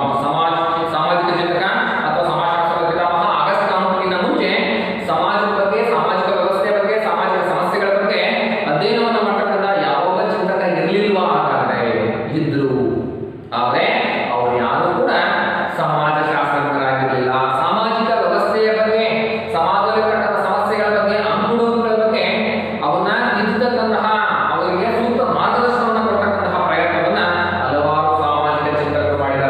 ಆದ್ರೆ ಅವರು ಯಾರು ಕೂಡ ಸಮಾಜಶಾಸ್ತ್ರಜ್ಞರು ಅಂತ ಕರೆಯಲ್ಲ. ಮತ್ತೆ ಏನಂತ ಕರೀತೀವಾಗಾದ್ರೆ ಅವ್ರನ್ನ ದಾರ್ಶನಿಕರು, ತತ್ವಜ್ಞಾನಿಗಳು, ಪಂಡಿತರು, ಕಾನೂನು ತಜ್ಞರು, ವಿಮರ್ಶಕರು, ಹೀಗೆ ಹಲವಾರು ರೀತಿಯಾಗಿರ್ತಕ್ಕಂಥ ಬೇರೆ ಬೇರೆ ಪದಗಳಿಂದ ನಾವು ಅವರನ್ನ ಗುರುತಿಸ್ತೀವಿ. ಯಾರಿಗಾದ್ರೆ ನಾವು ಕಳೆದ ಶತಮಾನಗಳ ಹಿಂದೆನೆ ಸಾಮಾಜಿಕ ವ್ಯವಸ್ಥೆಯನ್ನು ತಿದ್ದತಕ್ಕಂಥ ಪ್ರಯತ್ನ ಮಾಡಿರ್ತಕ್ಕಂತಹ ಬಸವಣ್ಣನವರನ್ನು ಕಾಣಬಹುದು. ಬಸವಣ್ಣವರು ಕೂಡ ಸಾಮಾಜಿಕ ವ್ಯವಸ್ಥೆಯನ್ನ, ಸಮಾಜದಲ್ಲಿರ್ತಕ್ಕಂತಹ ಓರೆಕೋರೆಗಳನ್ನ, ಅಂಕುಡೊಂಕುಗಳನ್ನ ತಿದ್ದತಕ್ಕಂಥ ಪ್ರಯತ್ನವನ್ನ ಮಾಡಿದ್ದಾರೆ. ಜಾತಿ ವ್ಯವಸ್ಥೆಯ ಬಗ್ಗೆ, ಜಾತಿ ವ್ಯವಸ್ಥೆಯನ್ನು ಹೋಗಲಾಡಿಸಬೇಕು, ಬಾಲ್ಯ ವಿವಾಹವನ್ನು ಹೋಗಲಾಡಿಸಬೇಕು, ಈಗ ಸಾಮಾಜಿಕವಾಗಿರ್ತಕ್ಕಂಥ ಹಲವಾರು ಪಿಡುಗುಗಳಿವೆ. ಆ ಪಿಡುಗುಗಳಿಂದ ಜನರನ್ನು ಹೊರತರಬೇಕು ಅಂತಕ್ಕಂಥ ಪ್ರಯತ್ನವನ್ನ ಮಾಡಿದ್ದಾರೆ. ಆದರೆ ಅವರನ್ನ ಬಸವಣ್ಣವ್ರನ್ನ ಸಾಮಾಜಿಕ ಅಥವಾ ಸಮಾಜಶಾಸ್ತ್ರಜ್ಞ ಅಂತ ಕರೆಯಲಿಕ್ಕೆ ಸಾಧ್ಯ ಆಗಲ್ಲ. ಅದೇ ರೀತಿ ಕೌಟಿಲ್ಯ ತನ್ನ ಅರ್ಥಶಾಸ್ತ್ರದ ಮೂಲಕ ಜನಕ್ಕೆ ಮಾರ್ಗದರ್ಶನವನ್ನ, ಅದೇ ರೀತಿ ಮನುದಿನ ಧರ್ಮಶಾಸ್ತ್ರ, ಅದೇ ರೀತಿ ಪ್ಲೇಟೋ ತನ್ನ ರಿಪಬ್ಲಿಕ್ ಅಂತಕ್ಕಂಥ ಗ್ರಂಥದಲ್ಲಿ, ಅದೇ ರೀತಿ ಅರಿಸ್ಟಾಟಲ್ ಪಾಲಿಟಿಕ್ಸ್ ಅಂಡ್ ಎಥಿಕ್ಸ್ ಅಂತಕ್ಕಂತಹ ಗ್ರಂಥದಲ್ಲಿ ತನ್ನದೇ ಆಗಿರ್ತಕ್ಕಂತಹ ತತ್ವವನ್ನ, ತನ್ನದೇ ಆಗಿರ್ತಕ್ಕಂಥ ಜ್ಞಾನವನ್ನ ಜನರಿಗೆ ತಿಳಿಸ್ತಕ್ಕಂಥ ಪ್ರಯತ್ನವನ್ನ ಮಾಡಿದ್ದಾರೆ. ಇವರೆಲ್ಲರೂ ಕೂಡ ಸಮಾಜದ ಅಂಕುಡೊಂಕುಗಳನ್ನ, ಸಮಾಜದ ಓರೆಕೋರೆಗಳನ್ನ, ಸಾಮಾಜಿಕ ಸಮಸ್ಯೆಗಳನ್ನ ಪರಿಹಾರ ಮಾಡಲಿಕ್ಕೆ ತಮ್ಮದೇ ಆಗಿರ್ತಕ್ಕಂಥ ನಿಟ್ಟಿನಲ್ಲಿ ಪ್ರಯತ್ನವನ್ನ ಮಾಡಿದ್ದಾರೆ. ಪ್ಲೇಟೋ ಆಗಿರ್ಬೋದು, ಅರಿಸ್ಟಾಟಲ್ ಆಗಿರ್ಬೋದು, ಬಸವಣ್ಣವಾಗಿರ್ಬೋದು, ಕೌಟಿಲ್ಯ ಆಗಿರ್ಬೋದು, ಮನು ಆಗಿರ್ಬೋದು, ಹೀಗೆ ಇವರೆಲ್ಲರೂ ಕೂಡ ಸಾಮಾಜಿಕ ವ್ಯವಸ್ಥೆಯಲ್ಲಿರ್ತಕ್ಕಂತಹ ಸಮಸ್ಯೆಗಳನ್ನ ಪರಿಹಾರ ಮಾಡಲಿಕ್ಕೆ ತಮ್ಮದೇ ಆಗಿರ್ತಕ್ಕಂತಹ ನೇರವಾಗಿರ್ತಕ್ಕಂಥ ಪ್ರಯತ್ನವನ್ನು ಮಾಡಿದ್ದಾರೆ. ಆದರೆ ಯಾರನ್ನೂ ಕೂಡ ನಾವು ಸಮಾಜಶಾಸ್ತ್ರಜ್ಞರು ಅಂತ ಕರೆಯಲ್ಲ. ಹಾಗಾದ್ರೆ ಎಂತ ಕರಿತೀವಿ ಅಂದ್ರೆ, ದಾರ್ಶನಿಕರು ಅಂತ ಕರಿತೀವಿ, ಇತಿಹಾಸಕಾರರು ಅಂತ ಕರಿತೀವಿ, ಕಾನೂನು ತಜ್ಞರು ಅಂತ ಕರಿತೀವಿ, ಸುಧಾರಣಾವಾದಿಗಳು, ರಿಫಾರ್ಮರ್ಸ್ ಅಂತ ಕರಿತೀವಿ. ಸಾಮಾಜಿಕ ವ್ಯವಸ್ಥೆಯನ್ನ ತಿದ್ದುತಕ್ಕಂತಹ ಸುಧಾರಣಾವಾದಿಗಳು, ಚಿಂತಕರು, ದಾರ್ಶನಿಕರು, ತತ್ವಜ್ಞಾನಿಗಳು, ಕಾನೂನು ಪಂಡಿತರು ಅಂತ ಕರಿತೀವಿ. ಇವರು ಯಾರನ್ನೂ ಕೂಡ ಸಮಾಜಶಾಸ್ತ್ರಜ್ಞರು ಅಂತ ಕರೆಯಲ್ಲ. ಇವರು ಯಾರು ಕೂಡ ಮಾನವನ ಜೀವನವನ್ನು ಕುರಿತು ಸಮಗ್ರವಾಗಿ, ಕ್ರಮಬದ್ಧವಾಗಿ, ವೈಜ್ಞಾನಿಕವಾಗಿ ಅಧ್ಯಯನವನ್ನು ಮಾಡತಕ್ಕಂತಹ ಶಾಖೆಯನ್ನು ಆರಂಭ ಮಾಡಬೇಕು ಅಂತಕ್ಕಂತಹ ಚಿಂತನೆ ಯಾರಿಗೂ ಇರಲಿಲ್ಲ. ಸಮಾಜವನ್ನು ತಿದ್ದಬೇಕು, ಸರಿದಾರಿಯಲ್ಲಿ ನಡೆಸಬೇಕು, ಜನರಿಗೆ ಮಾರ್ಗದರ್ಶನವನ್ನು ಮಾಡಬೇಕು, ಎಲ್ಲರೂ ಕೂಡ ಉತ್ತಮವಾಗಿರ್ತಕ್ಕಂಥ ರೀತಿಯಲ್ಲಿ ಜೀವನ ಮಾಡಲಿಕ್ಕೆ ಬೇಕಾಗಿರ್ತಕ್ಕಂಥ ಮಾರ್ಗದರ್ಶನವನ್ನು ಮಾಡಬೇಕು ಅಂತಕ್ಕಂತಹ ಪ್ರಯತ್ನ ಮಾಡಿದರೆ ಹೊರತು ಇವರು ಯಾರು ಕೂಡ ಮಾನವನ ಜೀವನವನ್ನ, ಮಾನವನ ಜೀವನ, ಸಮಗ್ರ ಜೀವನವನ್ನ ಕ್ರಮಬದ್ಧವಾಗಿ, ವೈಜ್ಞಾನಿಕವಾಗಿ ಅಧ್ಯಯನವನ್ನು ಮಾಡತಕ್ಕಂತಹ ಶಾಖೆಯನ್ನ ಆರಂಭ ಮಾಡಬೇಕು ಅಂತಕ್ಕಂಥ ಪ್ರಯತ್ನವನ್ನು ಯಾರು ಕೂಡ ಮಾಡಲಿಲ್ಲ. ಹಾಗಾಗಿ ಇವರು ಯಾರೂ ಕೂಡ ನಾವು ಸಮಾಜಶಾಸ್ತ್ರಜ್ಞರು ಅಂತ ಕರೆಯಲ್ಲ. ಇವರನ್ನ ದಾರ್ಶನಿಕರು ಅಂತ ಕರಿತೀವಿ, ಪಂಡಿತರು ಅಂತ ಕರಿತೀವಿ, ಕಾನೂನು ತಜ್ಞರು ಅಂತ ಕರಿತೀವಿ, ಸುಧಾರಣಾವಾದಿಗಳು ಅಂತ ಕರಿತೀವಿ, ಸಾಮಾಜಿಕ ಚಿಂತಕರು ಅಂತ ಕರಿತೀವಿ. ಇವ್ರನ್ನ ಯಾರು ಕೂಡ ಸಮಾಜಶಾಸ್ತ್ರಜ್ಞರು ಅಂತ ಕರೆಯಲಿಕ್ಕೆ ಸಾಧ್ಯ ಆಗಲ್ಲ. ಕಾರಣ ಇವ್ರು ಯಾರು ಕೂಡ ಮಾನವನ ಜೀವನವನ್ನು ಕುರಿತು ಅಧ್ಯಯನವನ್ನು ಮಾಡತಕ್ಕಂತಹ ಯಾವುದಾದರೂ ಒಂದು ವಿದ್ಯುಕ್ತ ಅಧ್ಯಯನ ಶಾಖೆಯನ್ನು ಆರಂಭ ಮಾಡಲಿಲ್ಲ. ಹಾಗಾಗಿ ಇವರು ನಾವು ಸಮಾಜಶಾಸ್ತ್ರಜ್ಞರು ಅಂತ ಕರೆಯಲ್ಲ. ಆದರೆ ಆಗಸ್ಟ್ ಕಾಮ್ 1839ರಲ್ಲಿ ತನ್ನ ಪಾಸಿಟಿವ್ ಫಿಲಾಸಫಿ ಅಂತಕ್ಕಂತಹ ಗ್ರಂಥ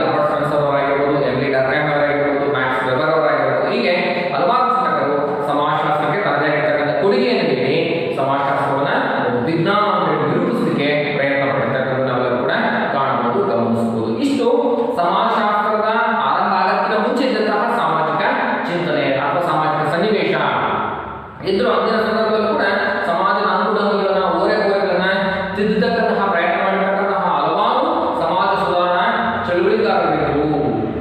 ಬಸವಣ್ಣವರಾಗಿರ್ಬೋದು, ಪ್ಲೇಟೋ ಆಗಿರ್ಬೋದು, ಅರಿಸ್ಟಾಟಲ್ ಅವರಾಗಿರ್ಬೋದು, ಕೌಟಿಲ್ಯ ಅರ್ಥಶಾಸ್ತ್ರ ಆಗಿರ್ಬೋದು, ಮನುವಿನ ಧರ್ಮಶಾಸ್ತ್ರ ಆಗಿರ್ಬೋದು, ಅದೇ ರೀತಿ 18ನೇ ಶತಮಾನದಲ್ಲಿ ಬಂದಿರತಕ್ಕಂತಹ ಸಮಾಜೋದ್ಧಾರಕ ಚಳುವಳಿಗಾರರಾಗಿರ್ಬೋದು, ಎಲ್ಲರೂ ಕೂಡ ಇದ್ದಾರೆ. ಆದರೆ 18ನೇ ಶತಮಾನದ 1839 ಇಸ್ವಿಯಲ್ಲಿ ಆಗಸ್ಟ್ ಸಮಾಜಶಾಸ್ತ್ರ ಅಂತ ಶಾಖೆಯನ್ನು ಆರಂಭ ಮಾಡುವ ಮೂಲಕ ಸಮಾಜಶಾಸ್ತ್ರದ ಸಂಸ್ಥಾಪಕರಾಗಿ, ಪಿತಾಮಹರಾಗಿ ಮಾನವನ ಜೀವನವನ್ನು ಕುರಿತು ಸಮಗ್ರವಾಗಿ, ಕ್ರಮಬದ್ಧವಾಗಿ, ವೈಜ್ಞಾನಿಕವಾಗಿ ಅಧ್ಯಯನವನ್ನು ಮಾಡತಕ್ಕಂತಹ ಶಾಖೆಯನ್ನು ಆರಂಭ ಮಾಡಿ ಸಮಾಜಶಾಸ್ತ್ರದ ಪಿತಾಮಹ ಅಂತೇಳಿ ಅನಿಸ್ಕೊಂಡಿದ್ದಾರೆ. ಇನ್ನು ಮುಂದುವರಿದ ಸಮಾಜಶಾಸ್ತ್ರದ ಉಗಮಕ್ಕೆ ಕಾರಣವಾಗಿರತಕ್ಕಂಥ ಅಂಶಗಳೇನು? ಸಮಾಜಶಾಸ್ತ್ರ ಅಂತಕ್ಕಂಥ ಶಾಖೆ ಆರಂಭ ಹೆಂಗಾಯಿತು ಅಥವಾ ಆರಂಭ ಆಗಲಿಕ್ಕೆ ಕಾರಣವಾಗಿರ್ತಕ್ಕಂಥ ಅಂಶಗಳೇನು? ನಮ್ಮ ಅಧ್ಯಯನಕ್ಕೆ ಪ್ರಮುಖವಾಗಿರ್ತಕ್ಕಂಥ 3 ಅಂಶಗಳನ್ನು ಗುರುತಿಸಿದ್ದಾರೆ. ಇನ್ನು ಹಲವಾರು ಅಂಶಗಳನ್ನು ನಾವು ಕನ್ಸಿಡರ್ ಮಾಡಬಹುದು. ಆದರೆ ನಮ್ಮ ಸಿಲೆಬಸ್ಗೆ, ನಮ್ಮ ಅಧ್ಯಯನಕ್ಕೆ ಪ್ರಮುಖವಾಗಿರ್ತಕ್ಕಂಥ 3 ಅಂಶಗಳನ್ನ ನೋಟ್ ಮಾಡಿದ್ದಾರೆ. ಅದರಲ್ಲಿ ಮೊದಲಾಗಿ ಅವಳಿ ಕ್ರಾಂತಿಗಳ ಪ್ರಭಾವ. ಅವಳಿ ಅಂದರೆ 2 ಕ್ರಾಂತಿ ಅಂತ ಅರ್ಥ. ಅವಳಿ ಕ್ರಾಂತಿಗಳು ಸಮಾಜಶಾಸ್ತ್ರದ ಉಗಮಕ್ಕೆ ಕಾರಣ ಆಗುವುದು ಅಂತ ಹೇಳ್ತಾರೆ. ವಿದ್ಯಾರ್ಥಿಗಳೇ ಗಮನ ಇಟ್ಟು ಕೇಳಿಸ್ಕೊಡ್ರಿ. ಸಮಾಜಶಾಸ್ತ್ರ ಉಗಮ ಆಗಲಿಕ್ಕೆ ಕಾರಣವಾಗಿರ್ತಕ್ಕಂತಹ ಅಂಶ, ಸಮಾಜಶಾಸ್ತ್ರ ಯಾಕೆ ಉಗಮ ಆಯಿತು, ಯಾವ ಅಂಶಗಳು ಕಾರಣ? ಇದನ್ನ ಎಕ್ಸಾಂಪಲ್ 1 ಮಾರ್ಕ್ಸ್ ಕೇಳಬಹುದು ಅಥವಾ 2 ಮಾರ್ಕ್ಸ್ ಕೇಳಬಹುದು. ಸಮಾಜಶಾಸ್ತ್ರದ ಉಗಮಕ್ಕೆ ಕಾರಣವಾಗಿರ್ತಕ್ಕಂಥ ಯಾವುದಾದ್ರು 1 ಅಂಶ ಅಂತ ಹೇಳಿ 1 ಮಾರ್ಕ್ಸ್ಗೆ, ಯಾವುದಾದ್ರು 2 ಅಂಶ ಅಂತೇಳಿ 2 ಮಾರ್ಕ್ಸ್ಗೆ ಕೇಳಬಹುದು. ನೀಟಾಗಿ ಅದನ್ನ ಅಧ್ಯಯನ ಮಾಡ್ಕೊಳ್ರಿ. ಈಗ ಹೇಳ್ತೀನಿ ನಾನು 5 ಮಾರ್ಕ್ಸ್ ಕೇಳಬಹುದು. ಸಮಾಜಶಾಸ್ತ್ರದ ಉಗಮಕ್ಕೆ ಕಾರಣವಾಗಿರ್ತಕ್ಕಂಥ ಅಂಶಗಳನ್ನ ವಿವರಿಸಿ ಬರೆಯಿರಿ. 5 ಮಾರ್ಕ್ಸ್ ಕೂಡ ಕೇಳಬೇಕನ್ನೋ ಚಾನ್ಸಸ್ ಇದೆ. ನಾನು ಈಗ ವಿವರಣೆಯನ್ನ ಕೊಡ್ತೀನಿ. ಅವಳಿ ಕ್ರಾಂತಿಗಳು ಅಂತ ಹೇಳಿ 2 ಕ್ರಾಂತಿ, ಒಂದು ಫ್ರಾನ್ಸ್ ಕ್ರಾಂತಿ, ಇನ್ನೊಂದು ಇಂಗ್ಲೆಂಡಿನ ಕೈಗಾರಿಕಾ ಕ್ರಾಂತಿ. ಫ್ರಾನ್ಸ್ ಅಲ್ಲಿ ಕ್ರಾಂತಿ ಅಂತಕ್ಕಂಥದ್ದು 1798ನೇ ಇಸ್ವಿಯಲ್ಲಿ, 1700ರ ದಶಕದಲ್ಲಿ ಫ್ರಾನ್ಸ್ ಅಲ್ಲಿ ಕ್ರಾಂತಿ ಅಂತಕ್ಕಂಥದ್ದು ಆಗುತ್ತೆ. ಅಲ್ಲಿ ಸಾಮಾಜಿಕವಾಗಿರ್ತಕ್ಕಂತಹ ಅಸಮಾನತೆ, ದೌರ್ಜನ್ಯ, ಶೋಷಣೆ, ದಬ್ಬಾಳಿಕೆ ಅಂತಕ್ಕಂಥದ್ದು ಅತಿ ಹೆಚ್ಚಾಗಿ ನಡೀತಾರೆ. ಒಂದು ವರ್ಗ ತಿಂದಿರ್ತಕ್ಕಂಥ ಆಹಾರವನ್ನ ಜೀರ್ಣಿಸಿಕೊಳ್ಳಿಕ್ಕೆ ಆಗದೇ ಇರ್ತಕ್ಕಂಥ ಒಂದು ವರ್ಗ, ಇನ್ನೊಂದು ವರ್ಗ ತಿನ್ನಲಿಕ್ಕೆ ಆಹಾರ ಇಲ್ಲೇ ಇರ್ತಕ್ಕಂಥ ಇನ್ನೊಂದು ವರ್ಗ ಅಂತಕ್ಕಂತಹ ವರ್ಗ ಇರುತ್ತೆ. 80% ಸಂಪತ್ತುಗಳು 20% ಜನರಿಗೆ ಇರ್ತವೆ, 20% ಸಂಪತ್ತುಗಳು 80 ಜನರಿಗೆ ಹಂಚಲ್ಪಡ್ತವೆ. ಈ ರೀತಿಯಾಗಿ ಸಾಮಾಜಿಕವಾಗಿರ್ತಕ್ಕಂಥ ಅಸಮಾನತೆ ಅಂತಕ್ಕಂಥದ್ದು ಹೆಚ್ಚಾಗಿತ್ತು. ಬಡವರಿಗೆ, ನಿರ್ಗತಿಕರಿಗೆ, ಕೂಲಿ ಕಾರ್ಮಿಕರ ಮೇಲೆ ನಿರಂತರವಾಗಿ ಶೋಷಣೆ, ದಬ್ಬಾಳಿಕೆ, ಅಸಮಾನತೆ ಅಂತಕ್ಕಂಥದ್ದು ನಡೀತಾ ಇತ್ತು. ಅಂದಿನ ಸಂದರ್ಭದಲ್ಲಿ ಯಾಕೆ ಈ ರೀತಿಯಾಗಿರ್ತಕ್ಕಂತಹ ಅಸಮಾನತೆ ಇದೆ ಅಂತಕ್ಕಂಥದ್ದು ಸಾಮಾಜಿಕ ಚಿಂತಕರ ತಲೆಯಲ್ಲಿ ಕೆಲವೊಂದು ಹೊಸ ಆಲೋಚನೆಗಳು ಬರಲಿಕ್ಕೆ ಸ್ಟಾರ್ಟ್ ಆಗುತ್ತೆ. ಮನುಷ್ಯರಾಗಿದ್ದೀವಿ, ನಾವೆಲ್ಲರೂ ಕೂಡ ಯಾಕೆ ಸಮಾನವಾಗಿ ಬದುಕುತ್ತಿಲ್ಲ? ಕೆಲವೊಂದು ಜನ ಬಡವರಿದ್ದಾರೆ, ಕೆಲವೊಂದು ಜನ ಶ್ರೀಮಂತರಿದ್ದಾರೆ, ಕೆಲವೊಂದು ಜನ ಈ ರೀತಿಯಾಗಿ ಬಡವರ ಮೇಲೆ ದಬ್ಬಾಳಿಕೆ, ಶೋಷಣೆ, ಅಸಮಾನತೆಯನ್ನು ನಿರಂತರವಾಗಿ ಯಾಕೆ ಮುಂದುವರಿಸಿಕೊಂಡು ಹೋಗ್ತಾರೆ? ಸಾಮಾಜಿಕ ಅರಾಜಕತೆ ಯಾಕಿದೆ? ಈ ಎಲ್ಲ ಸನ್ನಿವೇಶಗಳು ಯಾಕಿದ್ದಾರೆ? ಸಾಮಾಜಿಕ ಸಮಾನತೆ ಸಮಾಜವನ್ನು ನಿರ್ಮಾಣ ಮಾಡಲಿಕ್ಕೆ ಸಾಧ್ಯನಾ? ಸಾಧ್ಯತೆ ಇದೆಯಾ? ಸಾಧ್ಯ ಮಾಡಬಹುದಾ ಅಂತಕ್ಕಂಥ ನಿಟ್ಟಿನಲ್ಲಿ ಒಂದು ಹೊಸ ಆಲೋಚನೆ, ಒಂದು ಹೊಸ ಚಿಂತನೆ ಅಂದ್ರೆ ಸಾಮಾಜಿಕವಾಗಿರ್ತಕ್ಕಂತಹ ಅಸಮಾನತೆಯ ಸಮಾಜವನ್ನ ಬಿಟ್ಟು ಸಮಾನತೆಯ ಸಮಾಜವನ್ನ ಯಾಕೆ ನಿರ್ಮಾಣ ಮಾಡ್ಕೋಬಾರದು ಅಂತಕ್ಕಂಥ ಚಿಂತನೆ ಅಂದ್ರೆ ಸಾಮಾಜಿಕ ವ್ಯವಸ್ಥೆಯಲ್ಲಿರ್ತಕ್ಕಂತಹ ಅಸಮಾನ ಅಂಶಗಳು ಸಮಾಜದ ಮೇಲೆ ಅಂದ್ರೆ ಮಾನವನ ಜೀವನವನ್ನು ಕುರಿತು ಅಧ್ಯಯನವನ್ನು ಮಾಡಲಿಕ್ಕೆ ಸಾಮಾಜಿಕ ಚಿಂತಕರಲ್ಲಿ ಆಲೋಚನೆಗಳು ಸ್ಟಾರ್ಟ್ ಆಗ್ತವೆ. ಮನುಷ್ಯರ ಸಮಾನವಾಗಿಲ್ಲ, ನೆಮ್ಮದಿಯಲ್ಲಿ ಯಾಕೆ ಬದುಕ್ತಿಲ್ಲ, ಎಲ್ಲರೂ ಯಾಕೆ ಘರ್ಷಣೆ, ಸಂಘರ್ಷಣೆ, ಕಿತ್ತಾಟ, ಪ್ರದಾನ, ಬಡವ, ಶ್ರೀಮಂತ ಅಂತಕ್ಕಂತಹ ಜೀವನ ಯಾಕಿದೆ, ಯಾಕೆ ಸಮಾನವಾಗಿ ಬದುಕ್ತಾ ಇಲ್ಲ ಅಂತಕ್ಕಂತಹ ಹಿನ್ನೆಲೆಯಲ್ಲಿ ಸಾಮಾಜಿಕ ಚಿಂತಕರು ತಮ್ಮದೇ ಆಗಿರ್ತಕ್ಕಂತಹ ಒಂದು ಸಾಮಾಜಿಕ ಅಧ್ಯಯನದ ಮೇಲೆ ಹೊಸ ಬೆಳಕನ್ನು ಚೆಲ್ಲಿಗೆ ಫ್ರಾನ್ಸ್ ಕ್ರಾಂತಿ ಅಂತಕ್ಕಂಥದ್ದು ಕಾರಣ. ಇನ್ನು ಎರಡನೇದಾಗಿ ಇಂಗ್ಲೆಂಡ್ ಅಲ್ಲಿ ಕೈಗಾರಿಕಾ ಕ್ರಾಂತಿ ಅಂತಕ್ಕಂಥದ್ದಾಯಿತು. ಇಂಗ್ಲೆಂಡ್ ಅಲ್ಲಿ ಕೈಗಾರಿಕಾ ಕ್ರಾಂತಿ ಅಂತಕ್ಕಂಥದ್ದಾಯಿತು. ಅಂದಿನ ಸಂದರ್ಭದಲ್ಲಿ ಕೃಷಿಯ ಭೂಮಿಯ ಮೇಲಿನ ಒಡೆತನವನ್ನು ಬಿಟ್ಟು ಕೈಗಾರಿಕೆಗಳಲ್ಲಿ ಉದ್ಯೋಗವನ್ನ, ಕೈಗಾರಿಕೆಗಳಲ್ಲಿ ಬಂಡವಾಳವನ್ನು ತೊಡಗಿಸ್ತಕ್ಕಂಥ ಪ್ರಯತ್ನ ಜಾಸ್ತಿ ಆಗ್ತಾ ಇದೆ. ಕೃಷಿಯ ಮೇಲಿನ ಅವಲಂಬನೆಯಿಂದ ಹೊರಗೊಂಡು ಬಂಡವಾಳವನ್ನ ಕೈಗಾರಿಕೆಯಲ್ಲಿ ಅಥವಾ ಕೈಗಾರಿಕೆಯಲ್ಲಿ ಉದ್ಯೋಗವನ್ನ ಪಡ್ಕೋಬೇಕು ಅಂತಕ್ಕಂತಹ ಭಾವನೆ ಜನರಿಗೆ ಹೆಚ್ಚು ಬರ್ತಾ ಹೋಯಿತು. ಇಂತಹ ಸಂದರ್ಭದಲ್ಲಿ ಸಾಮಾಜಿಕವಾಗಿರ್ತಕ್ಕಂತಹ ಬೇರೆ ಬೇರೆ ರೀತಿಯಾಗಿರ್ತಕ್ಕಂತಹ ಸಮಸ್ಯೆಗಳು ಸ್ಟಾರ್ಟ್ ಆಗುತ್ತೆ. ಅಂದ್ರೆ ಕೃಷಿಯ ಮೇಲೆ ಅವಲಂಬನೆ ಮಾಡಿ ನೆಮ್ಮದಿಯ ಜೀವನವನ್ನು ನಡೆಸತಕ್ಕಂಥ ಜನ ಏನಾಗುತ್ತೆ, ಒಂದ್ ಕಡೆ ಕೈಗಾರಿಕೆ ಬಂದ್ರು, ಉತ್ಪಾದನೆ ಜಾಸ್ತಿ ಆಯಿತು, ಹಣಕಾಸಿನ ಸೌಲಭ್ಯ ಜಾಸ್ತಿ ಆಯಿತು, ಹೀಗೆ ಬೇರೆ ಬೇರೆ ರೀತಿಯಾಗಿರ್ತಕ್ಕಂಥ ಸವಲತ್ತುಗಳು ಸಿಕ್ಕಾಗ ಜನರಲ್ಲಿ ಬೇರೆ ಬೇರೆ ರೀತಿಯಾಗಿರ್ತಕ್ಕಂತಹ ಕ್ರಿಯಾ ಚಟುವಟಿಕೆಗಳು, ಒಂದ್ ಕಡೆ ಅಪರಾಧ ಪ್ರಕರಣಗಳಾಗಿರ್ಬೋದು,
ಅಂದ್ರೆ ಈ ಸಂದರ್ಭದಲ್ಲಿ ಸಮಾಜದಲ್ಲಿ ಭೌತ ವಿಜ್ಞಾನಗಳು ಅತ್ಯಂತ ಯಶಸ್ವಿಯಾಗಿ ಅಭಿವೃದ್ಧಿಯನ್ನು ಹೊಂದುತ್ತಾ ಮಾನವನ ಜೀವನದ ಸರಳೀಕರಣಕ್ಕೆ ಬೇಕಾಗಿರ್ತಕ್ಕಂಥ ಅಗತ್ಯ ಯಂತ್ರ ತಂತ್ರ ವಸ್ತುಗಳನ್ನ ಉತ್ಪಾದನೆ ಮಾಡಲಿಕ್ಕೆ ಸ್ಟಾರ್ಟ್ ಮಾಡಿದ್ರು.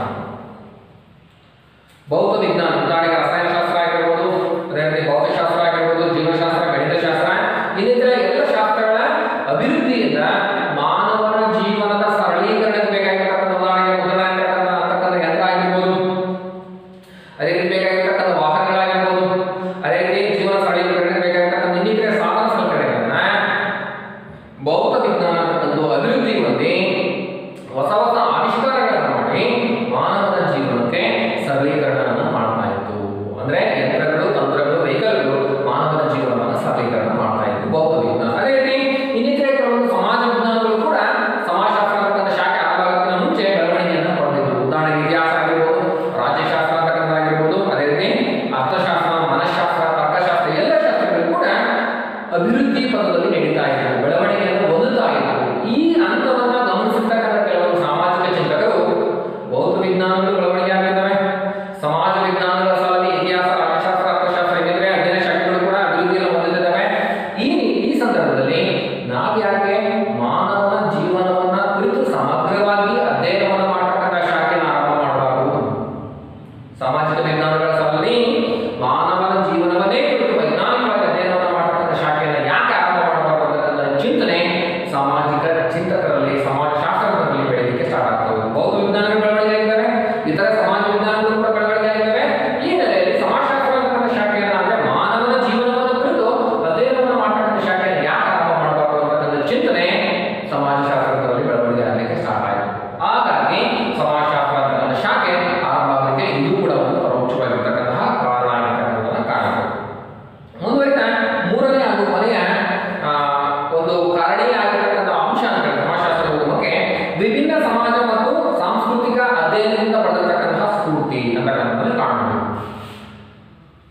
ವಿದ್ಯಾರ್ಥಿಗಳೇ, ಏನು ಯುರೋಪಿಯನ್ ರಾಷ್ಟ್ರ, ಯುರೋಪಿಯನ್ ದೇಶಗಳಿರ್ತವೆ, ಅಲ್ಲಿರ್ತಕ್ಕಂತಹ ನಾವಿಕರು ಜಗತ್ತಿನ ವಿವಿಧ ದೇಶಗಳನ್ನ ಶೋಧನೆ ಮಾಡಿದರು. ಯುರೋಪಿಯನ್ ರಾಷ್ಟ್ರಗಳ ಹಲವಾರು ನಾವಿಕರು, ಅಲ್ಲಿರ್ತಕ್ಕಂಥ ರಾಜ ಮಹಾರಾಜರು ನಾವಿಕರಿಗೆ ಬೆಂಬಲವನ್ನ ಪ್ರೋತ್ಸಾಹವನ್ನು ನೀಡಿದರು. ಅವರು ಜಗತ್ತಿನ ವಿವಿಧ ಭೂಭಾಗಗಳನ್ನ ಕಂಡುಹಿಡಿದರು, ಶೋಧನೆಯನ್ನು ಮಾಡಿದರು.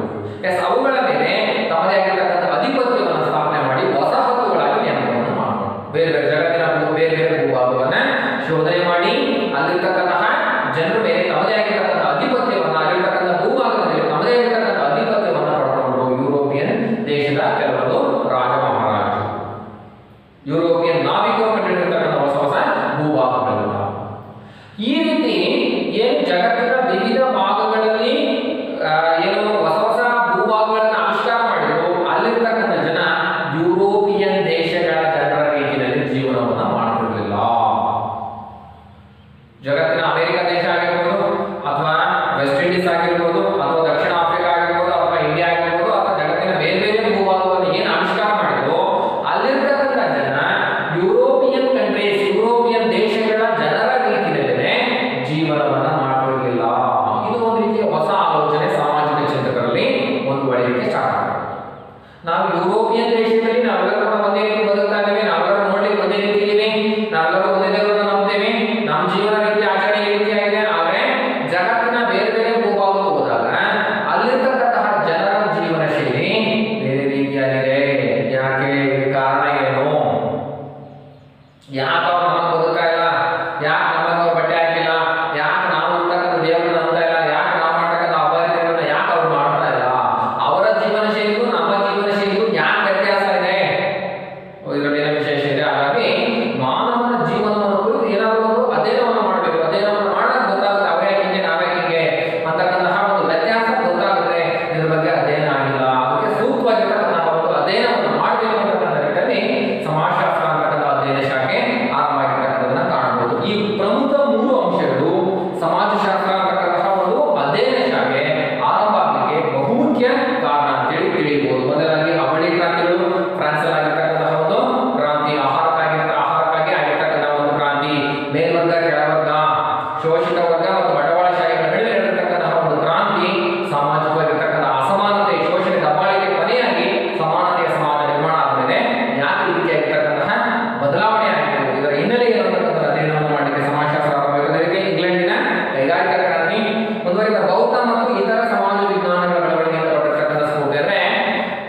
ಸೈನ್ಸ್ ಅಲ್ಲಿ, ರಿಯಲ್ ಸೈನ್ಸ್, ನ್ಯಾಚುರಲ್ ಸೈನ್ಸ್ ಅಲ್ಲಿ, ನೈಸರ್ಗಿಕ ವಿಜ್ಞಾನಗಳಲ್ಲಿ ಆಗಿರ್ತಕ್ಕಂತಹ ಒಂದು ಬೆಳವಣಿಗೆ ಇದೆ, ಅದು ಮಾನವನ ಜೀವನವನ್ನು ಸರಳೀಕರಿಸ್ತಾ ಇದೆ, ಅನುಕೂಲ ಮಾಡಿಕೊಡ್ತಾ ಇದೆ.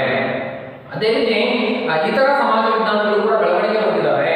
ನಾವು ಯಾಕೆ ಒಂದು ಮಾನವನ ಜೀವನವನ್ನೇ ಕುರಿತು ಅಧ್ಯಯನವನ್ನು ಮಾಡತಕ್ಕಂಥ ಒಂದು ವಿಶೇಷವಾಗಿರ್ತಕ್ಕಂಥ ಶಾಖೆಯನ್ನು ಆರಂಭ ಮಾಡಬಾರದು ನಿಟ್ಟಲ್ಲಿ ಸಮಾಜಶಾಸ್ತ್ರ ಅಂತಕ್ಕಂಥ ಅಧ್ಯಯನ ಶಾಖೆ ಆರಂಭ ಮಾಡಲಿಕ್ಕೆ ಅದು ಒಂದು ಕಾರಣ ಆಯಿತು. ಅದೇ ರೀತಿ ವಿಭಿನ್ನ ಸಮಾಜ ಮತ್ತು ಸಂಸ್ಕೃತಿಗಳ ಅಧ್ಯಯನದಿಂದ ಪಡೆದಿರ್ತಕ್ಕಂಥ ಸ್ಫೂರ್ತಿ, ಇಂಗ್ಲೆಂಡಿಂದ ಹೋಗಿರ್ತಕ್ಕಂತಹ ಜನ ವಸಾಹತುಗಳನ್ನು ಏನು ಹುಡುಕಿದ್ರು, ಏನು ಅಂತ ಅಧಿಪತ್ಯವನ್ನು ಸ್ಥಾಪಿಸಿದ್ರು, ಅಲ್ಲಿ ಎಲ್ಲ ಕೂಡ ಜನ ಒಂದೇ ರೀತಿಯಾಗಿ ಬದುಕುತ್ತಿರಲಿಲ್ಲ, ಬೇರೆ ಬೇರೆ ರೀತಿಯಾಗಿದ್ರು, ವಿಭಿನ್ನ ಶೈಲಿಯಲ್ಲಿ ಬದುಕ್ತಾ ಇದ್ರು. ಈ ವಿಭಿನ್ನ ಶೈಲಿಗೆ ಏನು ಕಾರಣ? ಎಲ್ಲ ಮಾನವ